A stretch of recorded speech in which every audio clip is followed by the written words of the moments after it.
magaalada Boorame xarunta gobolka Awdal ayaa si weyn waxa looga dareemayaa baaxadda dhismayaasha oo guud ahaanba magaalada Daafeega kala duwan aad ka dareemayso in magaalada Boorame shantii sano ugu dambeysay noqotay magaalooyinka Soomaalida ee daada yar magaalada ugu baaxadda weyn sababtoo ah marka aad eegto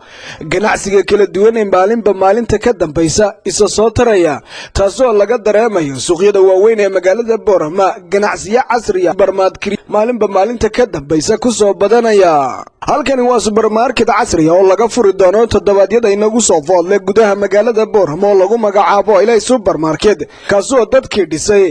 qaabka uu u yaalo supermarket-kaasi laga keenay dalka dibadiisa ayna sameeyeen ganacsato reer Boorame oo iyagu dalka dibadiisa ka soo laabtay haatanna iyagu ku sugan dalka gudihiisa jecelna inay horumarka ay wax weyn ka taraan iyo bilicda magaalada Boorame oo ay ka dhigaan magaalo wax kasta oo bilaadan uga baahdo inta badan laga helo shaqaalaha shabakada caalamiga Boorame News oo iyagu booqday supermarket-kan Ilay Supermarket ayaa waxay la kulmeen ganacsatada iyagu furatay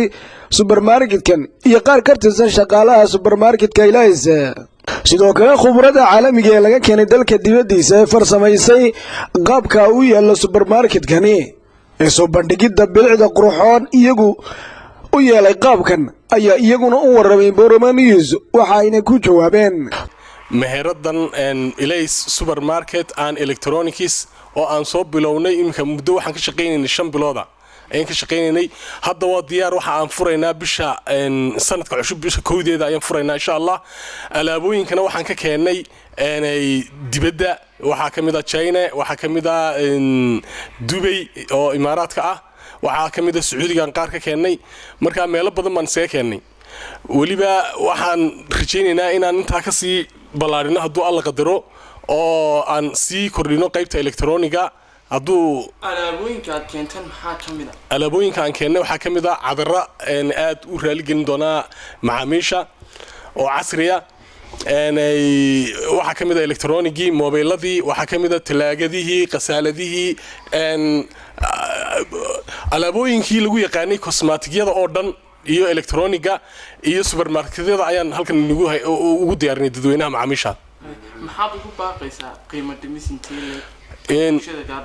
qiimo dhimis aad u raali gelisa ayaan ku soo dhaweynaynaa insha Allah markaan furno bisha ugu horeysa hadduu alla qadaro alaabooyinka aad keenteen oo kale sida cadaradoo kale kul supermarket-kiinu maxaad oran kartaa supermarket-yada kale waan ku soo kordhinay degmadii Boorame waayo maadaama ay jirtay supermarket-yo hore adduunkuna tiin kuwa cusub horta isha macalina oo qof kasta uu arki karaa marka uu soo galo waxyaabaha cusub ee ku soo kordhinay iyo dhisaynada cusub ee ku soo kordhinay cadarada cusub ee ku soo kordhinay elektroonikiyada wax kasta markuu qofku soo galo waxaan rajaynaynaa inuu raali ku noqdo oo indhiisa ku arko intahay waxaan soo oran karnaa meherad noocan oo kalihi Soomaaliland kama furnaban oran karnaa dhisaynka marka la eego habka looga shaqeeyay waayo waxa ka shaqeeyay khubaro ay kamid yihiin raggan oo ajaanib ayaa ka shaqeeyay oo muddo badan ka soo shaqeynayay supermarket-yada iyo elektrooniga marka aad bay uga duwan tahay oo ka casirsan tahay maadaama la leeyahay meherad baa la furaya supermarket-da dadku waxay yiraahdaan mas'uuliyiintu ay hawada u soo mariyaan dadka waxaanu haynaa alaabooyinka tayada leh sheegaysiin halkeen ka keenteen alaabooyinka tayada leh waxaan ka keenay Imaaraadkan qaar ka keenay qaar waxaan ka keenay Sacuudiga qaar waxaan ka keenay China marka way kala duwan yihiin imka cadaradan oo kale haddaan ku tuso cadaradan oo kale waxaan ka keenay Imaaraadka صح waa casri tayana leh wakaas oo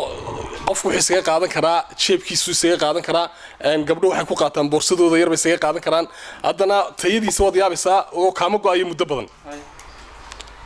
marka waxyaabahaasaan ku soo dhaweynaynaa oo iyo qaar kale badan insha Allah waxa la furayaa waxa la soo socotay shaqadeedu muddo 5 bilood ah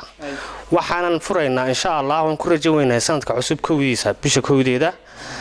waxay u qaybsantaa alaabooyinka aad haysiin maxaa kamid ah alaabooyinka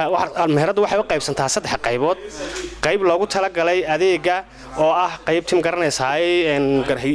isqurxinta waxa kamida qaybta kale cadarada waxa kamida qaybtan foodiska waxa kamida qaybta electronic oo halka ka soo jeeda sida moobilada receiveradii solaradii huufaradii galaaseerada qasaaladaha 3 qaybood ay meheradu qaybta marka hore اهلا وسهلا بكم اهلا وسهلا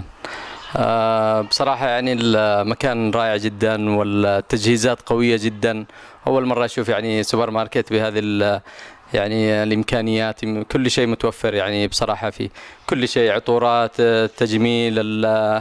المواد الغذائية ثلاجات يعني صراحة مميز جدا تجهيزات تدخل أول ما تدخل يعني بيعطيك يعني نظرة إنك في مكان يعني راقي جدا سوبر ماركت كان أيها أنت بدن قلب كاويبين يا وحي هاي سوبر ماركت يسكون لما يسترن أو قف كستو يسقو مدشاسي دحقلها ما إلى سوبر ماركت أنت بدن أو كده حالي دون وحيابا كل الديون باهيدا ضروري هديت هاي إلكتريسيتيغا